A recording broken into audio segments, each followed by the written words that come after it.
a WikiVidi Documentaries production. Don't forget to like and subscribe. Enjoy. Iron Man, 2008 film. Iron Man is a 2008 American superhero film based on the Marvel Comics character of the same name, produced by Marvel Studios and distributed by Paramount Pictures. It is the first film in the Marvel Cinematic Universe. The film was directed by Jon Favreau, with a screenplay by the writing teams of Fergus and Ostby and art Marcum and Matt Holloway. It stars Robert Downey Jr. as Tony Stark, Iron Man, alongside Terrence Howard, Jeff Bridges, Shaun Toub, and Gwyneth Paltrow. In Iron Man, Tony Stark, an industrialist and master engineer, builds a powered exoskeleton and becomes a technologically advanced superhero Iron Man. The film had been in development since 1990, at Universal Pictures, 20th Century Fox, or New Line Cinema at various times, before Marvel Studios reacquired the rights in 2006. Marvel put the project in production as its first self-financed film, with Paramount Pictures as its distributor. Favreau signed on as director, aiming for a naturalistic feel, and he chose to shoot the film primarily in California, rejecting the East Coast setting of the comics to differentiate the film from numerous superhero films set in New York City-esque environments. Filming began in March 2007 and concluded in June. During filming, the actors were free to create their own dialogue, because pre-production was focused on the story and action. Rubber and metal versions of the armors, created by Stan Winston's company, were mixed with computer-generated imagery to create the title character. Iron Man premiered in Sydney on April 14, 2008, and was released in the United States on May 2, 2008. The film was a critical and commercial success, grossing over $585 million and garnering critical acclaim. Downey's performance as Tony Stark was particularly praised. The American Film Institute selected the film as one of the 10 best of the year. It was also nominated for 2 Academy Awards, for Best Sound Editing and Best Visual Effects. 2 sequels, Iron Man 2 and Iron Man 3, were released on May 7, 2010, and May 3, 2013, respectively. Plot: genius, billionaire, and playboy Tony Stark, who has inherited the defense contractor Stark Industries from his father, is in war-torn Afghanistan with his friend and military liaison Lieutenant Colonel James Rhodes to demonstrate the new Jericho missile. After the demonstration, the convoy is ambushed and Stark is critically wounded by one of his own company's rocket-propelled grenades. He is captured and imprisoned in a cave by a terrorist group, the Ten Rings. Yinsen, a fellow captive who is a doctor, implants an electromagnet into Stark's chest to keep the shrapnel shards that wounded him from reaching his heart and killing him. Ten Rings leader Raza offers Stark freedom in exchange for building a Jericho missile for the group, but Tony and Yinsen know that Raza will not keep his word. Stark and Yinsen secretly and quietly build a small, powerful electric generator called an arc reactor to power Stark's electromagnet and a suit of powered armor to aid in their escape. Although they keep the suit hidden almost to completion, the Ten Rings discover their hostages' intentions and attack the workshop. Yinsen sacrifices himself to divert them while the suit is completed.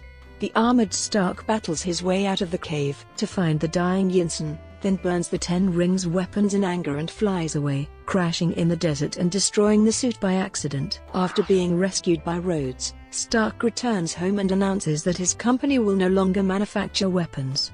Obadiah Stane, his father's old partner and the company's manager, advises Stark that this may ruin Stark Industries and his father's legacy. In his home workshop, Stark builds a sleeker, more powerful version of his improvised armor suit as well as a more powerful arc reactor for his chest.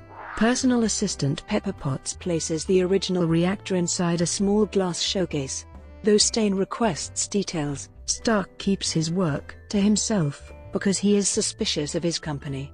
At a charity event held by Stark Industries, reporter Christine Everhart informs Stark that his company's weapons, including the Jericho, were recently delivered to the Ten Rings and are being used to attack Yinsen's home village, Gulmira. Stark then learns that Stane has been arms trafficking to criminals worldwide, and is staging a coup to replace him as Stark Industries CEO. Stark dons his new armor and flies to Afghanistan, where he saves the villagers. While flying home, Stark is shot at by two F-22 Raptor fighter jets. He reveals his secret identity to Rhodes over the phone in an attempt to end the attack. Meanwhile, the Ten Rings gather the pieces of Stark's prototype suit and meet with Stain, who subdues Raza and has the rest of the group killed. Stain has a massive new suit reverse-engineered from the wreckage. Seeking to track his company's illegal shipments, Stark sends Pepper to hack into its database.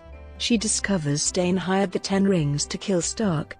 With the group reneged, Potts meets with Agent Phil Coulson of SHIELD, an intelligence agency, to inform him of Stan's activities. Stan's scientists cannot duplicate Stark's miniaturized arc reactor, so Stain ambushes Stark at his home and takes the one from his chest. Stark manages to get to his original reactor to replace it. Potts and several SHIELD agents attempt to arrest Stain, but he dons his suit and attacks them. Stark fights Stain, but is outmatched without his new reactor to run his suit at full capacity. The fight carries Stark and Stain to the top of the Stark Industries building, and Stark instructs Potts to overload the large arc reactor powering the building. This unleashes a massive electrical surge that causes Stain and his armor to fall into the exploding reactor, killing him. The next day, at a press conference, Stark defies suggestions from SHIELD and publicly admits to being the superhero the press has dubbed Iron Man. In a post-credits scene, SHIELD director Nick Fury visits Stark at home, telling him that Iron Man is not the only superhero in the world, and explaining that he wants to discuss the Avenger Initiative. Cast. Additionally, Farhan Tahir appears as Raza, the leader of the Ten Rings. Paul Bettany voices Jarvis, Stark's personal AI system. Leslie Bibb portrays Christian Everhart, a reporter for Vanity Fair, and Clark Gregg appears as Phil Coulson, an agent of SHIELD. Will Lyman provides the voiceover during the opening awards ceremony. Director Jon Favreau plays Happy Hogan, Stark's bodyguard and chauffeur. And Samuel L. Jackson makes a cameo appearance as Nick Fury, director of SHIELD, in a post-credits scene. Jackson's face was previously used as the model for the Ultimate Marvel imprint version of Nick Fury. Other cameos in the film include Stan Lee as himself, being mistaken for Hugh Hefner by Stark at a party. Tom Morello, who provided guitar music for the film, as a terrorist guard. And Jim Cramer as himself. Ghostface Killer had a cameo in a scene where Stark briefly stays in Dubai, but the scene was cut from the theatrical release for pacing reasons. Development. In April 1990, Universal Studios bought the rights to develop Iron Man for the big screen, with Stuart Gordon to direct a low-budget film based on the property. By February 1996, 20th Century Fox had acquired the rights from Universal. In January 1997, Nicolas Cage expressed interest in portraying the character, while in September 1998, Tom Cruise expressed interest in producing as well as starring in an Iron Man film. Jeff Vinter and Iron Man co-creator Stan Lee co-wrote a story for Fox, which Vinter adapted into a screenplay. It included a new science fiction origin for the character, and featured MODOK as the villain. Tom Rothman, president of production at Fox, credited the screenplay with finally making him understand the character. In May 1999, Jeffrey Kane was hired to rewrite Vinter and Lee's script. That October, Quentin Tarantino was approached to write and direct the film. Fox sold the rights to New Line Cinema the following December, reasoning that although the Vinter/Lee script was strong, the studio had too many Marvel superheroes in development, and, we can't make them all. By July 2000, the film was being written for New Line by Ted Elliott, Terry Rossio, and Tim McCanlies. McCanlies' script used the idea of a Nick Fury cameo to set up his own film. In June 2001, New Line entered talks with Joss Whedon, a fan of the character, to direct, and in December 2002, McCanlies had turned in a completed script. In December 2004, the studio attached director Nick Cassavetes to the project for a target 2006 release. Screenplay drafts were written by Alfred Goff, Miles Miller, and David Hayter, and pitted Iron Man against his father Howard Stark, who becomes War Machine. After 2 years of unsuccessful development, and the deal with Cassavetes falling through, New Line Cinema returned the film rights to Marvel. In November 2005, Marvel Studios worked to start development from scratch, and announced Iron Man as their first independent feature, as the character was their only major one not already depicted in live action. According to associate producer Jeremy Lacham, "We went after about 30 writers and they all passed, saying they were uninterested in the project due to both the relative obscurity of the character and it being a solely Marvel production. Even the rewrites when the film had a script led to many refusals." In order to build awareness for Iron Man from the general public, and put him on the same level of popularity as Spider-Man or Hulk, Marvel conducted focus groups to help remove the general perception that the character was a robot. After the groups proved successful, the information Marvel received helped them formulate an awareness-building plan, which included releasing 3 animated short films ahead of the film's release. The shorts were called Iron Man Advertorials, and were produced by Tim Miller and Blur Studio. Pre-production. Jon Favreau was hired to direct the film in April 2006, celebrating getting the job by going on a diet, losing 70 pounds. Favreau had wanted to work with Marvel producer Avi Arad on another film after they both worked on Daredevil. The director found the opportunity to create a politically ambitious, ultimate spy movie in Iron Man, citing inspiration from Tom Clancy, James Bond, and RoboCop, and compared his approach to an independent film. Robert Altman had directed Superman and Batman Begins. Favreau wanted to make Iron Man a story of an adult man literally reinventing himself after discovering the world is far more complex than he originally believed. He changed the Vietnam War origin of the character to Afghanistan, as he did not want to do a period piece. Art Marcum and Matt Holloway were hired to write the script, while Fergus and Ostby wrote another version, with Favreau compiling both teams' scripts, and John August then polishing the combined version. Comic book staff Mark Miller, Brian Michael Bendis, Joe Quesada, Tom Brevoort, Axel Alonso, and Ralph Macchio were also called upon by Favreau to give advice on the script. Favreau planned to cast a newcomer in the title role, as those movies don't require an expensive star. Iron Man's the star, the superhero is the star. The success of X-Men and Spider-Man without being star-driven pieces reassures executives that the film does have an upside commercially. However, in September 2006, Robert Downey Jr. was cast in the role. Favreau chose Downey, a fan of the comic, because he felt the actor's past made him an appropriate choice for the part, explaining, "The best and worst moments of Robert's life have been in the public eye. He had to find an inner balance to overcome obstacles that went far beyond his career. That's Tony Stark." Favreau faced opposition from Marvel in casting Downey, but would not take no for an answer, saying, "It was my job as a director to show that it was the best choice creatively. Everybody knew he was talented, and, certainly by studying the Iron Man role and developing that script I realized that the character seemed to line up with Robert in all the good and bad ways." While preparing for filming, Favreau and Downey were given a tour of SpaceX by Elon Musk. Downey said, "Elon was someone Tony probably hung out with and partied with, or more likely they went on some weird jungle trek together to drink concoctions with the shamans." Additional casting for the film occurred over the next few months. Terrence Howard was announced in the role of Stark's best friend Jim Rhodes in October 2006. Gwyneth Paltrow was cast as love interest Virginia Pepper Potts in January 2007. And Jeff Bridges was cast in an undisclosed role in February. Choosing a character to be the villain of the film was difficult, as Favreau felt Iron Man's arch-nemesis the Mandarin would not feel realistic, especially after Mark Miller gave his opinion on the script. He felt only in a sequel, with an altered tone, would the fantasy of the Mandarin's rings be appropriate. The decision to push him into the background is comparable to Sauron in The Lord of the Rings, or Palpatine in Star Wars. Favreau also wanted Iron Man to face a giant enemy. The switch from Mandarin to Obadiah Stane was done after Bridges was cast in that role, with Stane originally intended to become a villain in the sequel. The Crimson Dynamo was also a villain in early drafts of the script.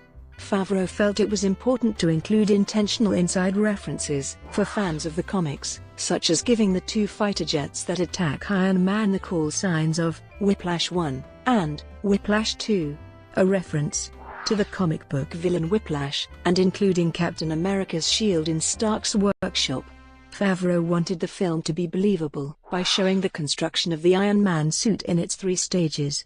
Stan Winston, a fan of the comic book, and his company, who Favreau worked with on Zathura, built metal and rubber versions of the armors.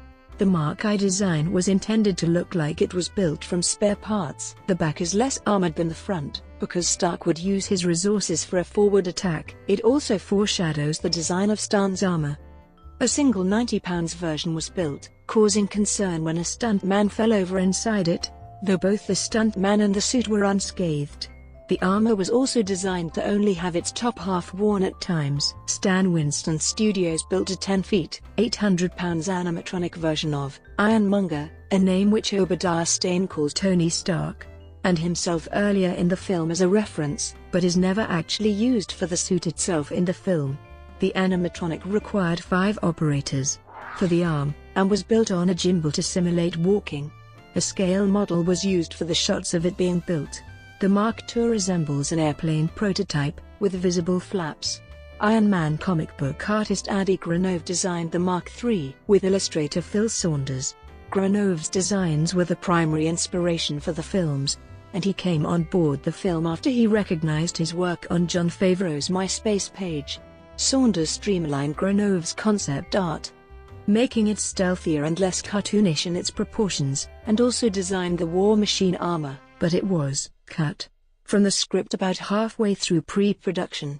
He explained that the War Machine armor was going to be called the Mark IV armor and would have had weaponized swap-out parts that would be worn over the original Mark III armor, and that it would have been worn by Tony Stark in the final battle sequence. Filming. Production was based in the former Hughes Company soundstages in Playa Vista, Los Angeles, California. Howard Hughes was one of the inspirations for the comic book, and the filmmakers acknowledged the coincidence that they would film Iron Man creating the flying Mark III, where the Hughes H-4 Hercules was built. Favreau rejected the East Coast setting of the comic books, because many superhero films had already been set there. Filming began on March 12, 2007, with the first few weeks spent on Stark's captivity in Afghanistan. The cave where Stark is imprisoned was a 150-ton-long set, which had movable forks in the caverns to allow greater freedom for the film's crew. Production designer J. Michael Reaver saw footage of a Taliban fighter in Afghanistan, and saw the cold breath as he spoke, realizing remote caves are actually very cold. Reaver placed an air conditioning system in the set. He also sought Downey's advice about makeshift objects in prison, such as a sock being used to make tea. Afterwards, Stark's capture was filmed at Lone Pine, and other exterior scenes in Afghanistan were filmed at Alancha sand dunes, where the crew endured 2 days of 42 winds. Filming at Edwards Air Force Base began in mid-April, and ended on May 2. Exterior shots of Stark's home were digitally added to footage of Point Dume in Malibu, while the interior was built at Playa Vista, where Favreau and Reaver aimed to make Stark's home look less futuristic and more Grease Monkey. Filming concluded on June 25, 2007, at Caesars Palace in Las Vegas, Nevada. Favreau, a newcomer to action films, remarked, "I'm shocked that I was on schedule. I thought that there were going to be many curveballs." He hired people who were good at creating action, so the human story felt like it belongs to the comic book genre. There was much improvisation in dialogue scenes, because the script was not completed when filming began. Favreau felt that improvisation would make the film feel more natural. Some scenes were shot with 2 cameras to capture lines said on the spot. Multiple takes were done, as Downey wanted to try something new each time. It was Downey's idea to have Stark hold a news conference on the floor, and he created the speech Stark makes when demonstrating the Jericho weapon. Bridges described this approach as a $200 million student film, and noted that it caused stress for Marvel executives when the stars were trying to come up with dialogue on the day of filming scenes. He also noted that in some instances, he and Downey would swap characters for rehearsal, to see how their own lines sounded. The dialogue for the Nick Fury cameo scene was also changed on set, with comic writer Brian Michael Bendis providing 3 pages of dialogue for the part, and the filmmakers choosing the best lines for filming on set. The Nick Fury cameo was filmed with a skeleton crew in order to keep it a secret, but rumors appeared on the internet only days later. Marvel Studios president Kevin Feige subsequently had the scene removed from all preview prints in order to maintain the surprise and keep fans guessing. Brought to you by WikiVidi Documentaries. Would you like to know more?